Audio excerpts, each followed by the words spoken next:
Banco do Brasil ou MXRF11, quem é que paga mais dividendos para você investir em 2025? Enquanto um vem caindo 6% no ano e no mesmo período pagou um dividendo de mais de 10%, o outro caiu quase 4% e pagou um dividendo de 13% no período. Agora, será que só isso aqui é suficiente para a gente afirmar que um é melhor do que o outro? Eu quero aprofundar um pouco mais essa pergunta para a gente responder no vídeo de hoje. Será que vale mais a pena comprar Banco do Brasil ou MXRF?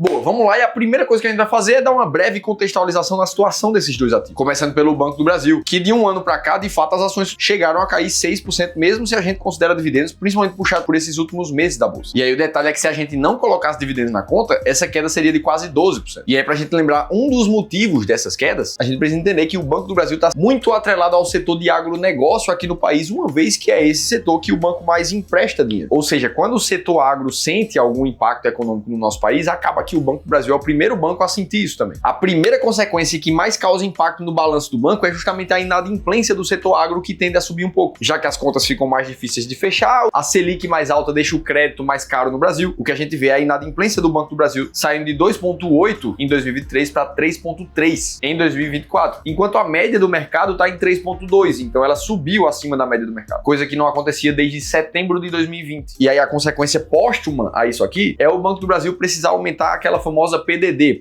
provisão para devedores duvidosos, que nesse último trimestre foi de 4,2 bilhões, um aumento de 34%, ou seja, é dinheiro que poderia ir para o lucro, para o dividendo do Banco do Brasil, que não está indo para cobrir o possível rombo da inadimplência. Mesmo assim, quando a gente olha para o dividend yield do último ano, a gente vê o banco batendo quase 11%. E outra coisa muito bacana do Banco do Brasil é a previsibilidade do pagamento de dividendos, uma vez que normalmente eles já divulgam no começo de cada ano as datas de anúncio e de pagamento desses dividendos ao longo do ano. Já o MXRF, por outro lado, nos últimos 12 meses caiu cerca de 4%, já considerando dividendos, e se a gente tira os dividendos, a queda vai para mais de 13%. E aí, no caso do MXRF, a gente precisa lembrar que a gente está falando de um fundo de papel, que o que faz variar o dividendo e o preço da cota dele ali é principalmente a variação dos principais indicadores econômicos do país, taxa Selic e inflação medida pelo IPCA. E o que a gente vê nos últimos 12 meses já é uma redução da receita apurada pelos CRIs ao longo dos meses, principalmente puxada pela variação do índice de inflação, que corresponde a mais de 81% da carteira do fundo, e o restante ali está atrelado ao CDI. Qual é a consequência disso? O dividendo ele foi se estreitando um pouco ao longo desse ano também, como mostra essa figura. Mas aí quando a gente vai ver um gráfico de dentro do próprio relatório do fundo, que a gente vê é o retorno total da variação da cota mais os dividendos do MXRF ficando acima do próprio IFIX. Beleza, Felipe? Aí tu tá aí com esse cabelo de Draco Malfoy explicando o contexto de cada um desses ativos. Mas agora eu quero saber qual deles vale mais a pena para dividendos. E é justamente isso que a gente vai falar. Agora, antes eu preciso fazer uma pergunta para você. Como é que você, investidor, que na maioria das vezes trabalha em uma área diferente do mercado financeiro, se é empresário de algum nicho da economia, se você é advogado, médico, como é que você decide qual é o melhor ativo para sua carteira no meio de uma enxurrada de informações que a gente tem na internet todos os dias? As melhores ações para 2025, 14 ações baratas para 2025, os melhores fundos imobiliários para investir em dezembro, melhores fundos para 2025 e por aí vai. O banco A manda você comprar o ativo, mas o banco B diz que ainda não é hora, que é melhor esperar cair mais. É difícil tomar essa decisão no dia a dia, sendo que você tem 300 outras possibilidades de decisão, só que eu te garanto que saber qual ativo comprar, qual vender e quando fazer isso fica muito mais simples quando você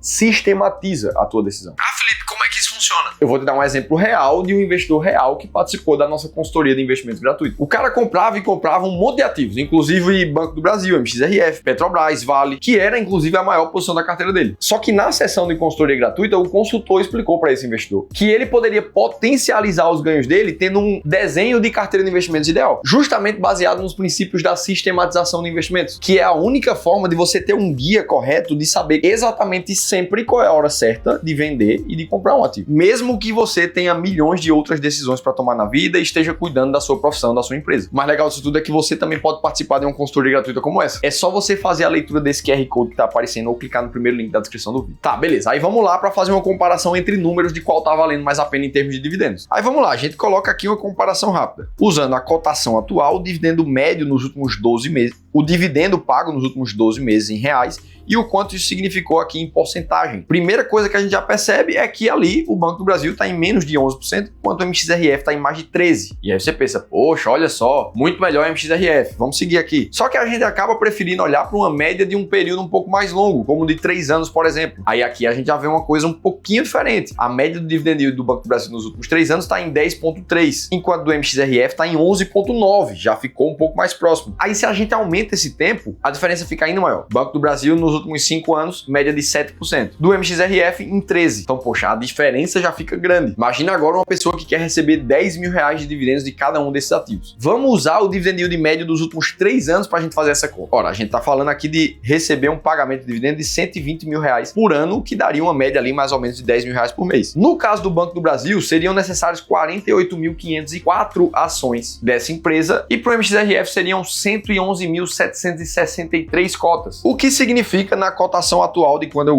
gravo esse vídeo, um valor investido de pouco mais de 1.160.000 reais no Banco do Brasil e um pouco mais de 1.005.000 reais no MXRF. A gente tá falando de uma diferença de mais de 150 mil reais aqui para receber o mesmo dividendo entre os dois ativos. Ah, Felipe, entendi. Então vale muito mais a pena mesmo o MXRF. Olha lá o dividendo maior. Eu vou economizar 150 mil. Mas essa também não é a resposta certa. E eu vou te explicar o porquê, mas eu preciso te dar um aviso muito rápido aqui. Nos dias 7 e 8 de janeiro, daqui a pouquinho, o Ramiro Gomes Ferreira, meu sócio e fundador do Clube do Valor, vai te revelar as 3 alterações que você precisa fazer na tua carteira de investimentos para começar o ano de 2025 com um portfólio blindado, uma carteira imbatível. Esse evento é 100% online e gratuito, vai acontecer aqui no YouTube e eu vou deixar o segundo link da descrição para você se inscrever. Dia 7 e 8 de janeiro, estamos te esperando. Beleza, mas então por que um não é melhor do que o outro? A primeira resposta é simples. A gente está comparando bananas com maçãs, fundos imobiliários com ações. E essa comparação ela não é justa. São classes de ativos diferentes. Cada uma cumpre uma função diferente dentro da carteira do investidor. E é por isso que essa comparação ela é aceita em termos de números, mas não faz sentido na hora de você tomar uma decisão só baseada nela. Quer ver aqui uma coisa muito diferente entre as duas classes? Os fundos imobiliários sempre vão pagar um dividendo maior no momento em que você